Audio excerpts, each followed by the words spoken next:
Hello, everyone. Welcome to Cellular Healing TV, episode 21. We have a really special show for you today, broadcasting live from, was it London, Scott? Oh, it's Paris. Paris. Well, still in the Europe. Scott Tips. And Dan, I'd like you to introduce Scott. You have been talking to him and Kat Carroll about what's going on and how valuable their foundation and federation is. And we're going to get into some really good topics on the new FDA label law changes. And Scott is on the forefront of protecting our rights in the natural health world and protecting the rights of natural health doctors across the country. So Scott is an integral part of behind the scenes and some of the backbone of why we were able to do what we do and protecting our ability to do what we do. So we're really honored and blessed to have him on the show today. Thank you, Scott, and Dan, I'd just like you to kind of speak to that. Yeah, no, Scott's a crusader for health freedom, hence the Health Freedom Federation. But yeah, I mean, you really are a crusader, for our health freedoms, no doubt about it, and we couldn't be more appreciative for what you do. And I think that's the purpose of having you on the show, is because people need to know what you're doing behind the scenes, what's going on behind the scenes. And, there's been so much, and people talk about the Codex bill, and it's just, a lot of people don't even know if it's real, I think, especially the public, and what's happening. Now, something new is happening right now, and Scott, we want you to share that with our audience, just even in label laws. And that's all coming out of this, this Codex. So you might want to just spend a few minutes explaining that and how, what's going on there, and then we'll get to the new news. Sure, I'd be happy to, and thank you for that, Dan. The problem that we face these days is everyone in the world wants to harmonize to an international standard, to an international guideline. And at the National Health Federation, we've been attending and actually actively participating at Codex Alimentarius meetings for really almost 20 years at this point. And what we've found, though, is that over that time frame, the U.S., in particular the Food and Drug Administration, has been striving at governmental levels, at bureaucratic levels, to take us up to, or more accurately, down to, the lower standards of Codex in an attempt to drive international food trade throughout the world. And Codex Alimentarius, which was founded 51 years ago in 1963, was set up for the ostensible purposes of protecting the consumer and eliminating international barriers to trade. Well, here we are 51 years later, and their emphasis is really not so much on protecting the consumer, but it's in eliminating the barriers to trade. So it's all about trade barriers and very little about protecting consumers.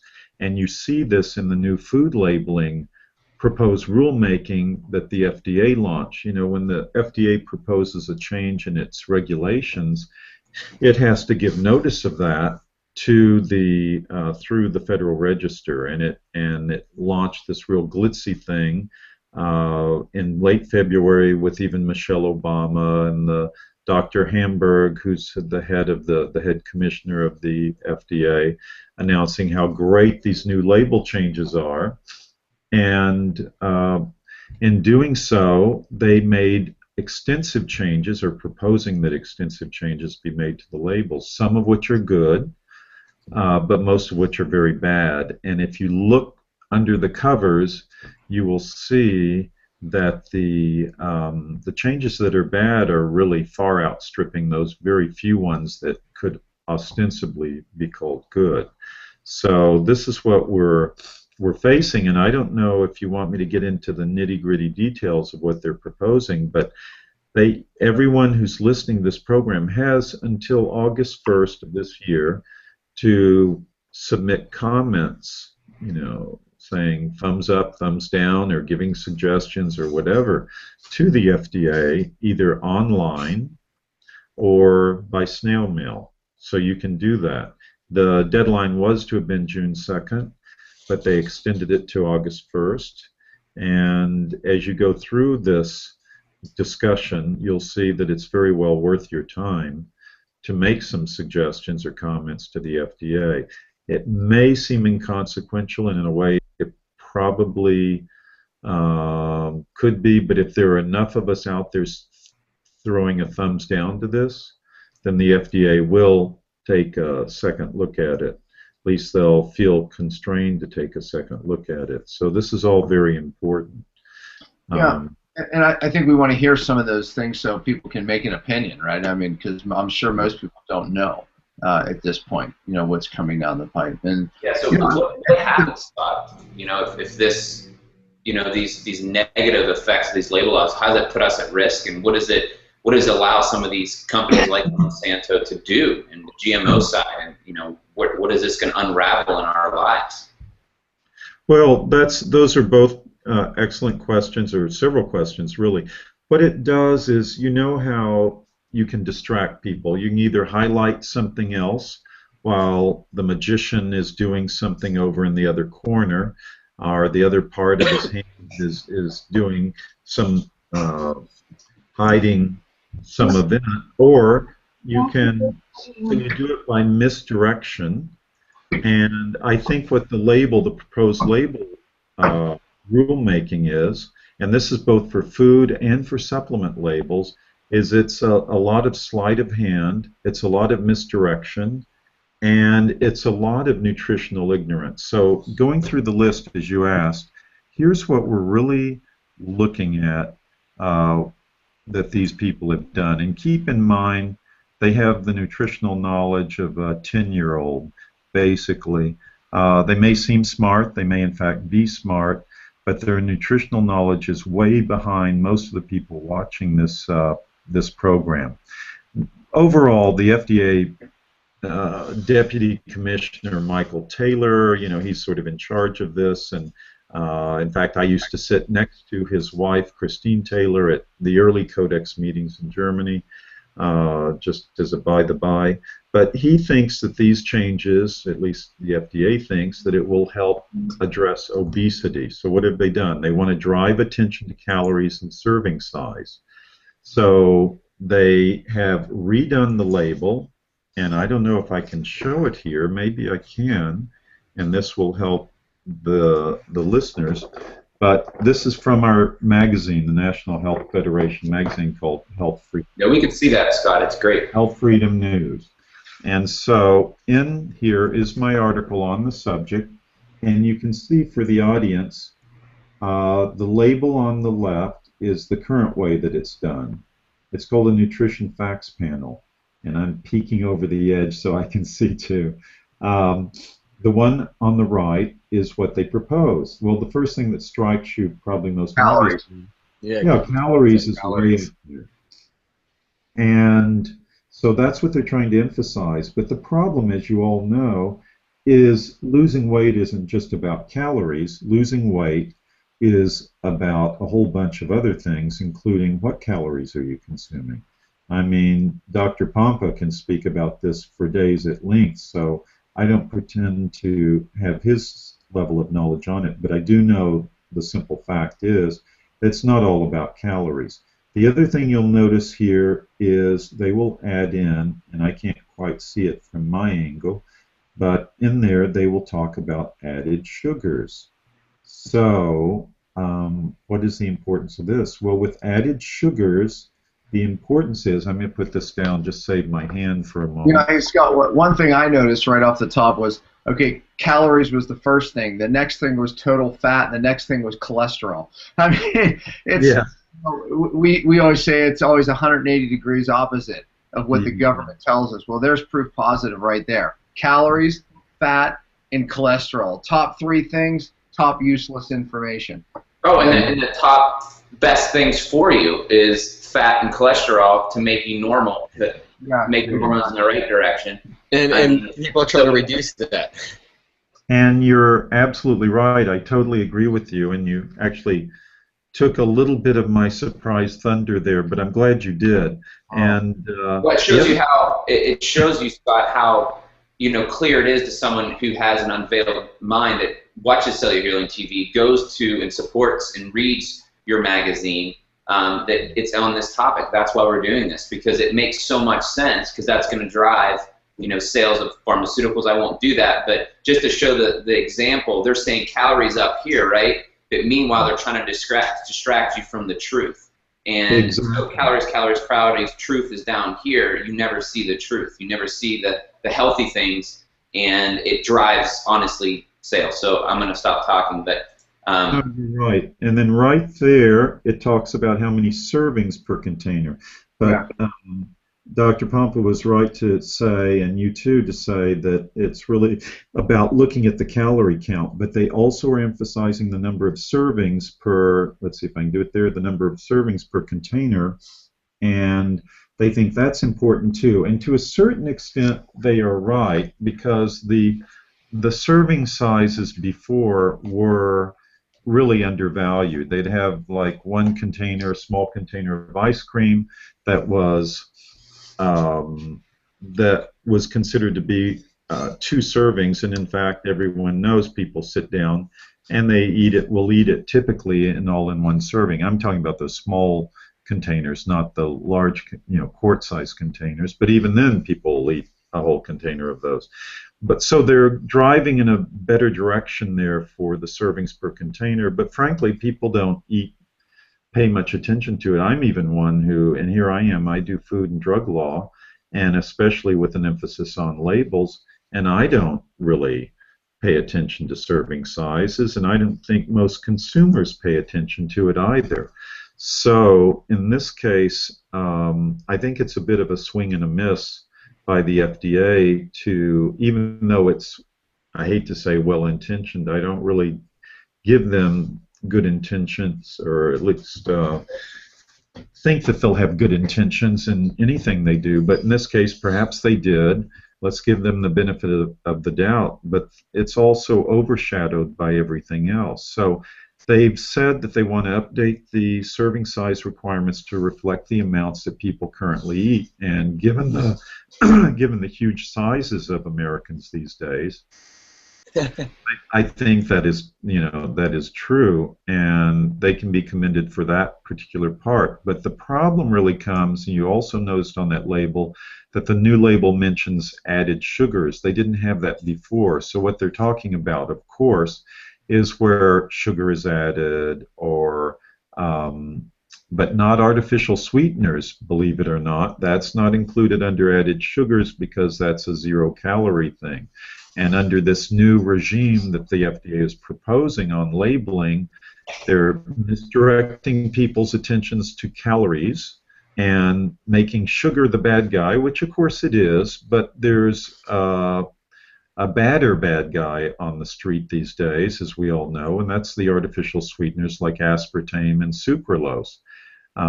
If there was anything that would drive me to eat sugar now, it would be aspartame and sucralose, just out of the greater fear of what aspartame and sucralose does to you when it breaks down into methanol in your brain and helps kill off brain cells, leads to the formation of formaldehyde in the body, and helps promote cancer. And so, as bad as sugar is, it's probably tenfold safer than, 100-fold safer than aspartame or sucralose. But what does this new proposed label do?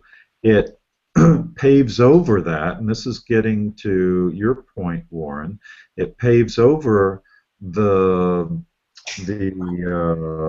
bad things about aspartame and the advantame that's up and coming on the horizon, and it's probably because of the influence of the industry, the influence that the industry has on the FDA.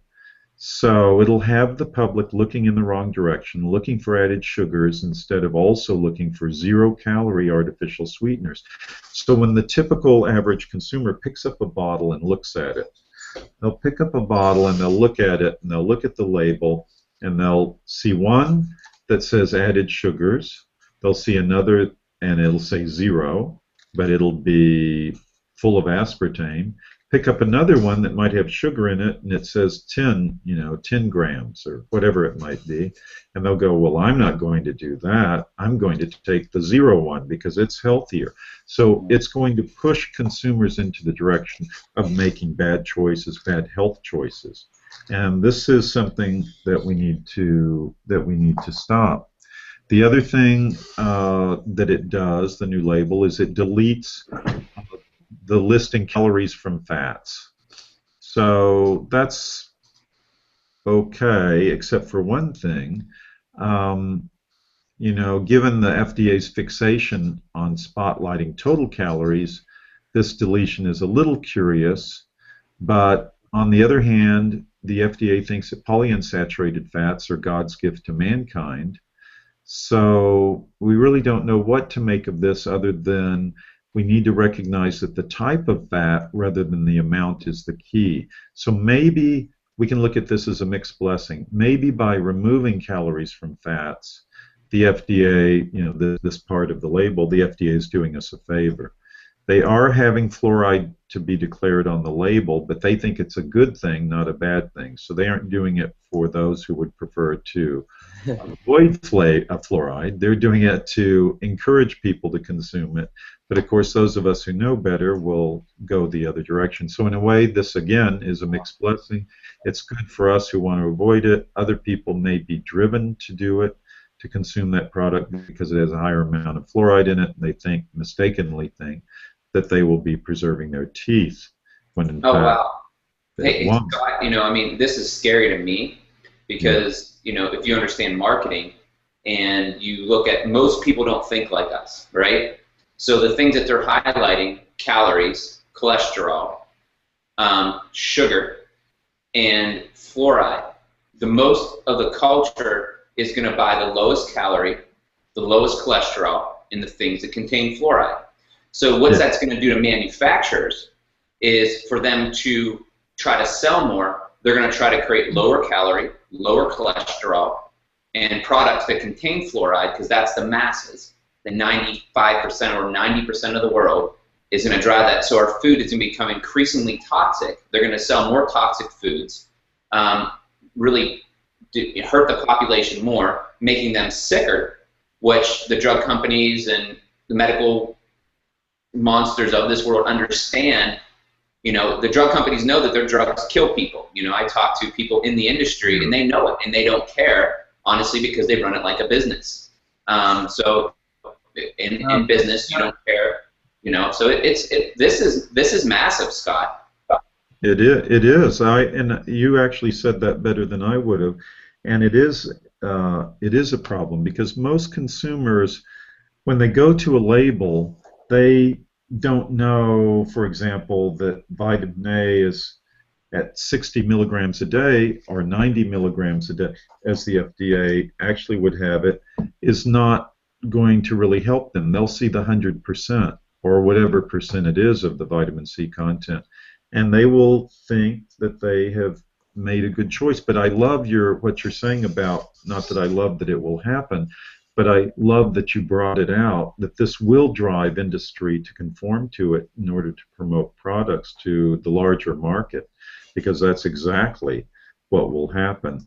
And another thing that goes along with it is, and this is really the key after all of that, is they are de-emphasizing some nutrients. Gone from a position of prominence on the label will be, let me see if I can hold this up again, will be vitamin A, vitamins A and C, and instead will be potassium and vitamin D. Let me see, I have to do this a certain way so I can see this.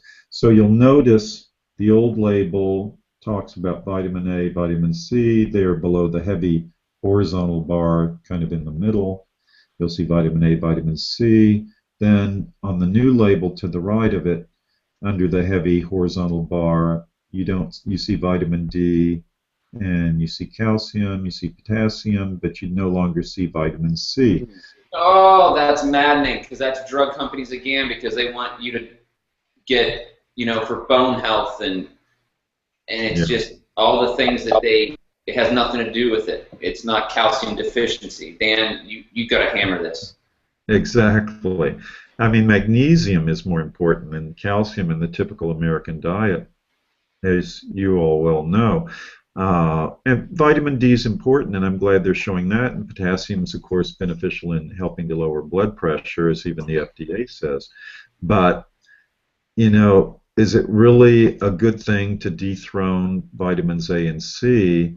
Now, these can still be voluntarily declared by manufacturers, but the point that you brought up, Warren, is an excellent one, and that is, why do it? The labels are getting crowded enough as it is, and some may choose to do so, but you know, if push comes to shove and they have to put other stuff on the label that is mandatory, then this will be the first to be ditched. Also, the other thing they're doing is, you know how we are all used to thinking of vitamin E, vitamin A in international units. I'm so used to thinking of taking 5,000 international units of vitamin D3 a day. Well, those will be gone under this proposed rulemaking as well. What they propose to do in some sort of Eurotrash move is to move it to the metric system, like as is used here in Europe. And to be fair to the FDA, that is consistent with the rest of the label. You know, you don't declare vitamin B1 in international units, you do it in milligrams, and others you do in micrograms, and so on. So it is a move towards consistency. It will just require an adjustment in our thinking, sort of like if we had to convert to the metric system for miles per hour or something instead. But to be honest, I'm so in love with the international units that I kind of take this as a personal attack against me by the FDA, but of course it isn't. But it will allow more consistency on the label, and after we get used to the transition, it'll probably be fine, and we'll have forgotten the international units. But here's the important thing about this. The important thing is that it's harmonizing to the Codex standards. In fact, all throughout their 109 pages of proposed rulemaking, the FDA mentions Codex Alimentarius multiple times. And you'll notice also, by the way, just as a little aside so I don't forget it, they make no mention of GMO labeling on any of this or in any of this proposed rulemaking. So where is that? If they want to protect the consumer or have them be more knowledgeable, why not have included that in the proposed rulemaking? They didn't. But getting back to the harmonization thing, it's important to know, while everyone was really focused on the flurry of format changes and the replacement of this wording and the fancy new look, the real danger was, in microscopic detail, was the fact that the FDA is harmonizing our vitamin mineral levels, the nutrient reference values, or the RDAs, the recommended daily allowance, recommended dietary intake, RDIs, mostly down to Codex Alimentarius levels. Not 100%, not entirely, but mostly. And I call them those dirty sneaks, because that's what they are. They're dirty, sneaky people, because they have all the flash and cameras on the label change. Oh, look how this looks. Look how much better it'll be. The consumer will read it better. But they're hidden in the fine print under the staple on the contract is the dirty part. And the dirty part is that in 8 of those vitamin and minerals, they are lowering them down. For example, in the case of biotin, the B vitamin, they're lowering it by 90% just so it can match the Codex level. Now, 3 of the vitamins and minerals are already approximately at Codex levels. Not exactly, but almost. So they haven't touched those, but 8 have been lowered to Codex levels. And that would include biotin, and it would include the B vitamins, which they're lowering down. And the other thing, here's the list. Maybe I can go back to the camera again, and you guys can see. Here's a list. It's a little harder to do. Maybe I need to do it like this. There's a little list, and there it's kind of a long list. Yeah. Now, they have increased certain things like vitamin C. Instead of it being the 60 milligrams a day, very generous 60 milligrams a day that the Codex has, they do propose raising it to 90 milligrams. And so that's a step in the right direction, but as we all know, 90 milligrams is nothing. That's ridiculous, actually. Now, concurrently at the Codex meetings, which we've been going to, as I said, for nearly 20 years, and I myself personally for 15 years, the last 5 years has witnessed a big battle over the nutrient reference values, which are just basically the code. There are a few differences, but basically the Codex Alimentarius version of RDAs or RDIs. And these changes are just following in line with what the FDA said, announced back in on October 11th, 1995, where they said that their intention was to harmonize to international standards, and that has never changed. That has been their goal, and that is what they're doing.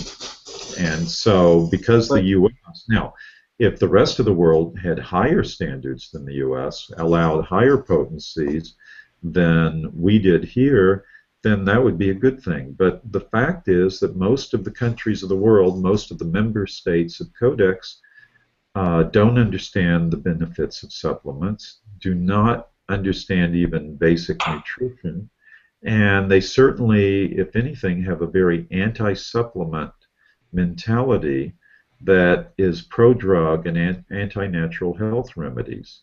That's the problem. So when we harmonized all these to these international standards, we're harmonizing to a lower level of health, a lower level of nutrition, and we just cannot do it. It's just the wrong way to go.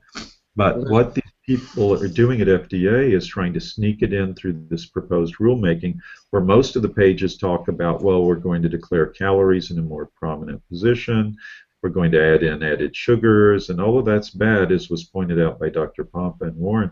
But the real kicker is this harmonization, and I guarantee you at the Codex meetings, we will see the FDA trying to get Codex to go to what the FDA has proposed here for the vitamin mineral levels for NRVs. And if they can't get it, then I guarantee you'll see another proposed rulemaking that will say, oh, we need to lower these vitamins to X, Y, or Z, whatever X, Y, or Z has been decided upon by Codex. So if we're trying to harmonize to these international standards, I mean, if you look at the EU, they don't allow GMO. So if we're harmonizing, why wouldn't we harmonize on all fronts and at least not allow GMO? I mean, it's sort of like taking what I want but leaving the things that we don't want. Yeah, that's a very good point. Well, Monsanto has great pull at Codex meetings, David, and so you're right to ask those questions. And it is very inconsistent, but they shrug it off at the meetings. They have no problem with it, whether it's pushing ractopamine-doped meat onto the European market and the like, or GMO. As you know, the European Union pays a heavy fine because they lost the WTO trade dispute on allowing GMO foods into the European Union's market. And so they pay, and I apologize, I forget what the amount is, but it's like clearly 150 million euros a year to keep GMO foods out of the EU market as their trade sanction.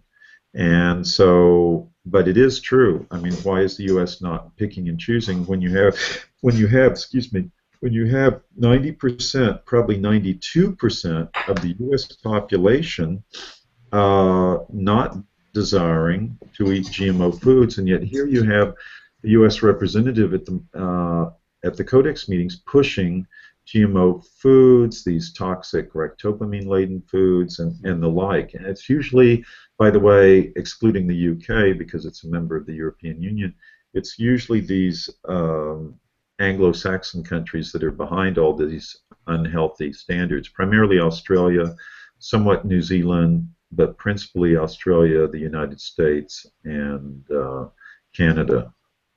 So those are the ones who are really our opponents at these Codex meetings. And I've even gone up to the Russian delegate at one point when he was opposing ractopamine doped meat. This is sort of the Arnold Schwarzenegger steroid-like drug that's given to animals to make them beefier, meatier, and less fat, to have less fat. I went up to the Russian delegate and said, it's a sad day when you speak more on behalf of the American consumer than the U.S. delegate does. And it's true. I mean, and he said, he kind of laughed a little bit and said, thank you. But I did that at a Codex Alimentarius Commission meeting 2 years ago when there was the big fight over ractopamine. We have another one coming up, by the way, in Geneva in mid-July that I will be going to. But the fact of the matter is that here we are with these proposed label changes, which I, again, encourage everyone to go to the FDA's website and to, in fact, you can actually just go to www.regulations, plural there, regulations.gov, and then look for the comments section, and then you put in this docket number, which is FDA-2012-N-1210. It's almost the same as 2012. You just change the numbers around. But anyway, that's the docket number you want to go in to and submit your comment. And you have until August 1st to do that. Will it make a difference? We don't know, but it won't hurt. And if there's enough of a public outcry over this, then it'll be a good thing. Now, if you go to our NHF website, www.thenhf.com, that is THENHF.com, and we have there probably on the home page, but if not, it will lead you into the section where we even have a written comment that you can cut and paste and plug into and link directly to this this comment section of the FDA. Anyway, so that website again, Scott, is your website is THENHF. Yes, .com. We couldn't get NHF.com, so we had to put an article in front of it. So we put TheNHF.com. And we're in the middle of redoing our website. It'll be a lot perkier by the end of June 2014, but it will still do the job for this purpose. So yeah, you should have the best website on the internet because of the content that you have, and I would encourage the viewers to go there and make a donation. I know that many of our doctors that we had you speak live on our last seminar, and once they heard what you do behind the scenes for us, they were very giving to help support what you do, and you need supported massively. You need to be introduced on more shows like this to get the message out there. Because, and I want to have Dan have some final comments here, Scott, but I'm really fired up because based on what I know about, again, marketing and what doesn't work, and I don't, just from hanging out with all these doctors and listening to Dr. Pompa speak on these topics, even the RDI thing, and I'm not a, I'm a black and white kind of guy. The RDI thing is a huge issue too, because I know that when our clients take an RDI to a physician, a medical doctor, who's not really trained in nutrition, they don't get nutritional training, so it's to no fault of their own, they'll be like, holy cow, this is 10 times the RDI. You right. Shouldn't take that.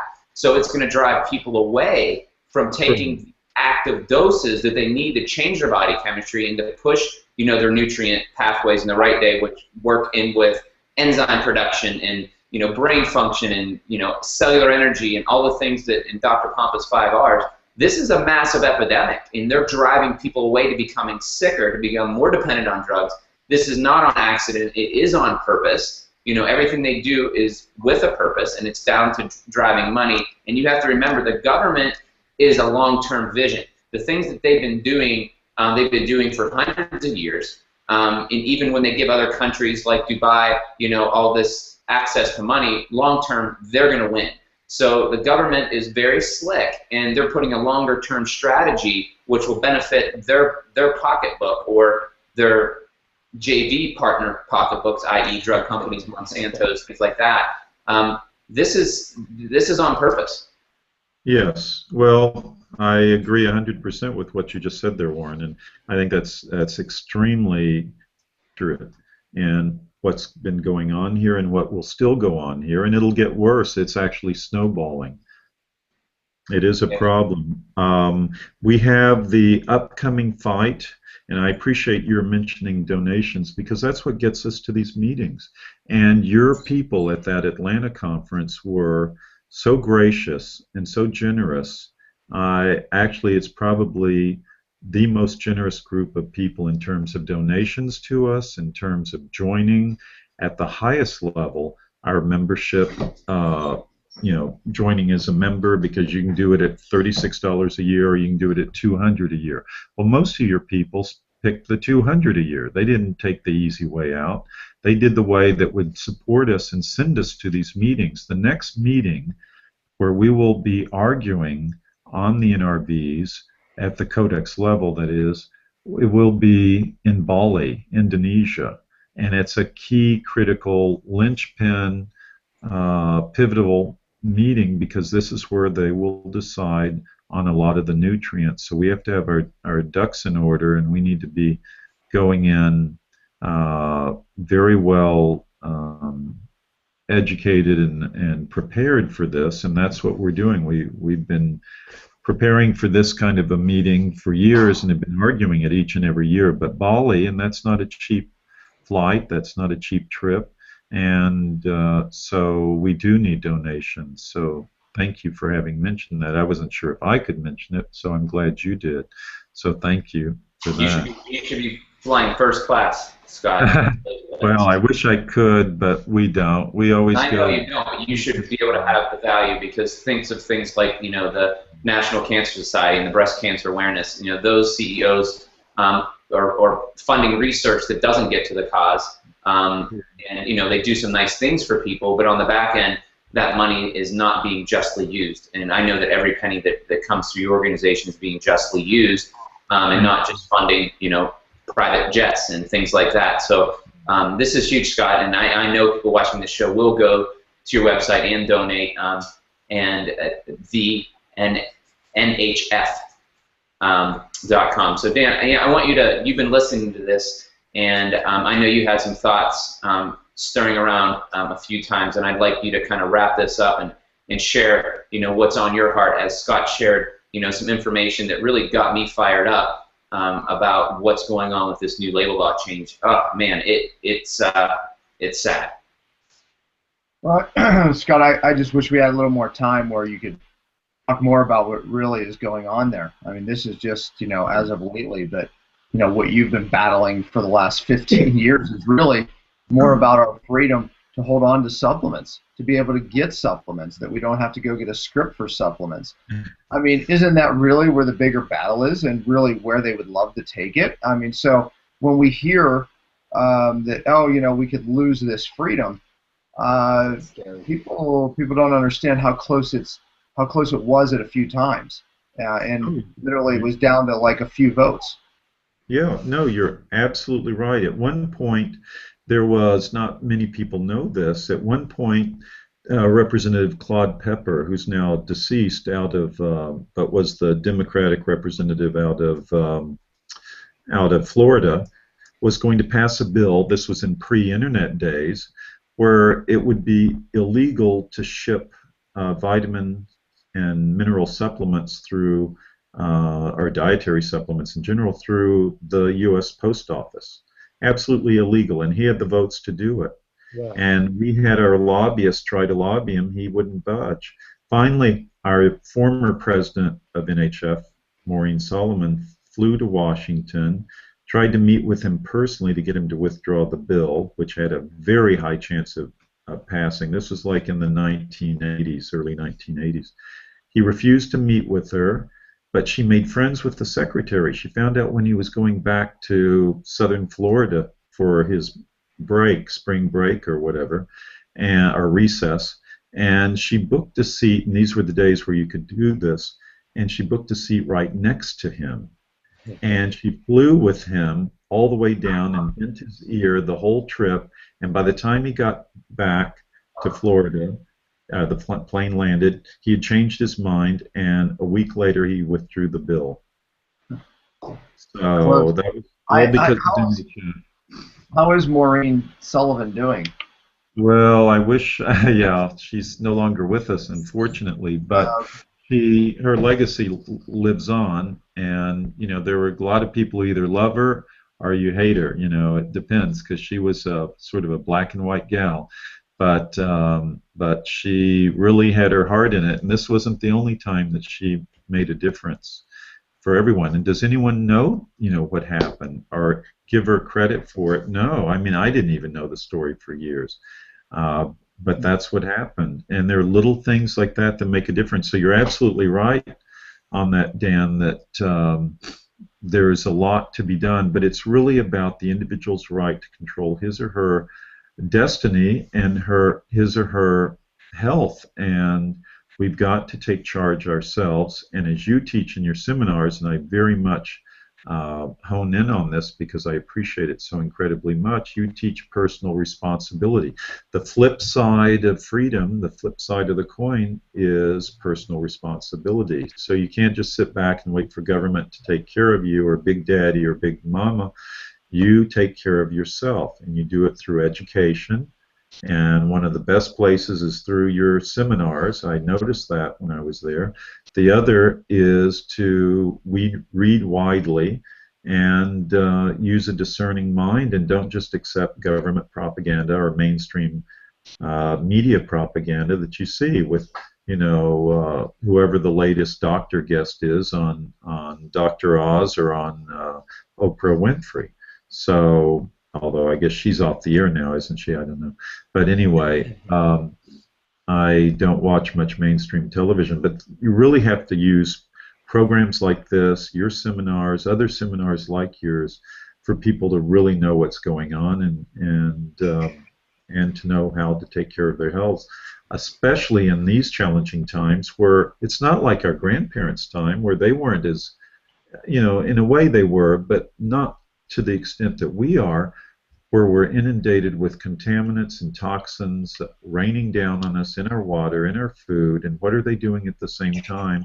They're lowering the nutritional content of our foods and our supplements, and that's not allowing our bodies to protect ourselves at the same time as we're getting inundated with this tsunami of bad toxins. And one final note before we have to go. I mean, what are the chances of them succeeding, taking supplementation? We have to go to a medical doctor and get supplements. Greater control to the point where we don't have that freedom anymore.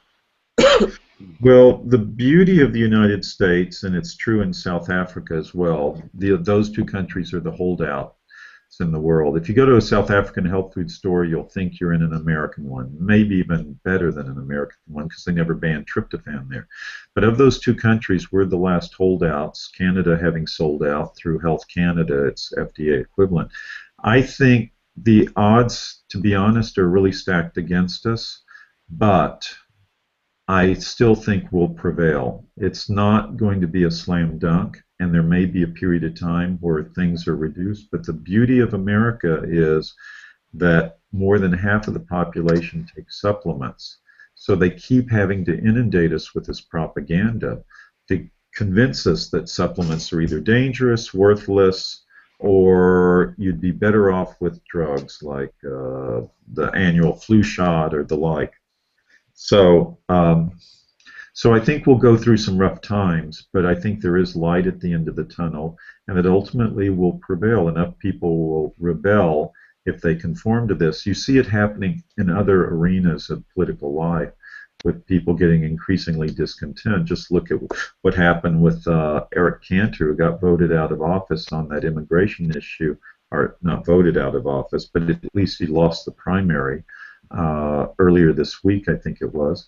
And so people are taking note, and the nice thing about supplements is, in the same way that Social Security is sort of the third rail of politics, Supplements are kind of the fourth rail of politics, and there are a lot of very powerful and influential people, as well as the mass of people who are in favor of supplements, despite the propaganda. So I think they have a real tough row to hoe here, but they're trying to get at it through gradualism, through lowering the public's perception, favorable perception of supplements. But that's why people like you, Dan, you, Warren, you, David, and many others are so incredibly important, because you're educating them as to the true value of taking charge of your health and going forward. And that's really where it's at. The power is always in the people, and their strategy is to educate people that vitamins are dangerous. You know, when you go into a hospital and there's an emergency, believe it or not, the first thing they start asking people is what supplements they're on. It's true. I witnessed it several times. You know, and even the emergency, the EMS people that, you know, approach a situation, if someone's like in an anaphylactic situation, you know, they literally start asking if they've had St. John's wort in a lot of the list of supplements. So, yeah, I mean, the strategy is obvious. You know, you see one more thing out there saying why supplements are dangerous. Meanwhile, drugs are, you know, in the top 3 killers in America, and we're not hearing anything. So, yeah, we just have to keep putting out an opposite message, obviously, and the power is in the people. So, Scott, we are thankful for you that you are on the front lines. I mean, literally, for these causes that we just mentioned, and, you know, holding on to something as near and dear to us, because we got our life back. You know, we through these, you know, through supplements and utilizing natural health solutions. And if we lost that, you know, it would be a different world. That's for sure. So, thank you for your efforts and fighting for the truth. Well, thank you, because our efforts wouldn't get out there and be noticed but for people like you, especially you, and what happened at the Atlanta seminar and what's happening in the future, and Warren's good advice for us as well to help make us, the National Health Federation, that is, more visible to the public and get our message out there. So I really appreciate all that you do, too. Thank you. Yeah, well, I hope people donate. If they value what they're putting in their mouth, supplements, food, then donate if you appreciate that freedom. So thank you, Scott. Thank you. Thank you all. Thanks, everyone. Thanks for watching the show. Definitely go to his website, NHF, sorry, I keep switching that up, .com, and share the Cellular Healing TV, cellularhealing.tv as well for our next show coming up next week. And Scott will bring you back on. Thank you so much for your time broadcasting live from Paris, not London. We love and appreciate you and what you do for us. Again, you know, it's Dan and I got our lives back, like he said, with these supplements. And who are we to wipe out the legacy in the future without fighting back? Because folks that are suffering and need real food and real nutrients that cause, you know, your body to heal itself are much needed. And it's, you know, our bodies have been healed this way, and we need to fight so that the future can do the same. Thank you so much. Thank you. Take care, everyone.